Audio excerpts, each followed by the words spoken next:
ગણેશજીના બે લગ્ન પાછળનું રહસ્ય. શું તમે ક્યારેય વિચાર્યું છે કે ગણેશજીને બે પત્નીઓ શા માટે છે? તેની પાછળ એક અત્યંત રસપ્રદ પૌરાણિક કથા છે. વાત એમ હતી કે ગણેશજીનું શરીર ગજમુખ એટલે કે હાથી જેવું મોઢું અને પેટ મોટું હોવાને કારણે કોઈ કન્યા તેમની સાથે લગ્ન કરવા તૈયાર નહોતી થતી. આ વાતથી ગણેશજી એટલા નારાજ થયા કે તેમણે બીજા દેવોના લગ્નમાં વિઘ્નો નાખવાનું શરૂ કર્યું. તેઓ પોતાના વાહન ઉંદરને મોકલીને દેવતાઓના લગ્ન મંડપ તોડાવી નાખતા.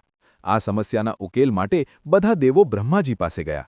ત્યારે બ્રહ્માજીએ પોતાની બે માનસપુત્રીઓ રિદ્ધિ અને સિદ્ધિને ગણેશજી પાસે અભ્યાસ માટે મોકલી.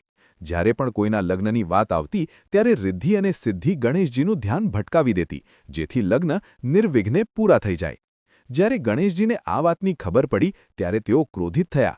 પણ એ જ સમયે બ્રહ્માજીએ પ્રસ્તાવ મૂક્યો કે રિદ્ધિ અને સિદ્ધિના લગ્ન ગણેશજી સાથે જ કરવામાં આવે. આમ ગણેશજીના લગ્ન રિદ્ધિ એટલે કે બુદ્ધિની દેવી અને સિદ્ધિ એટલે કે સફળતાની દેવી સાથે થયા. આ લગ્ન એ શીખવે છે કે જ્યાં બુદ્ધિ હોય ત્યાં જ સમૃદ્ધિ અને સફળતા ટકે છે. કોમેન્ટમાં જય ગણેશ જરૂર લખજો અને આવા જ ભક્તિના અવનવા રહસ્યો જાણવા માટે મારા પ્રભુજી ચેનલને ફોલો કરો અને યુટ્યુબમાં સબસ્ક્રાઇબ કરો. જય શ્રી કૃષ્ણ. રાધે રાધે.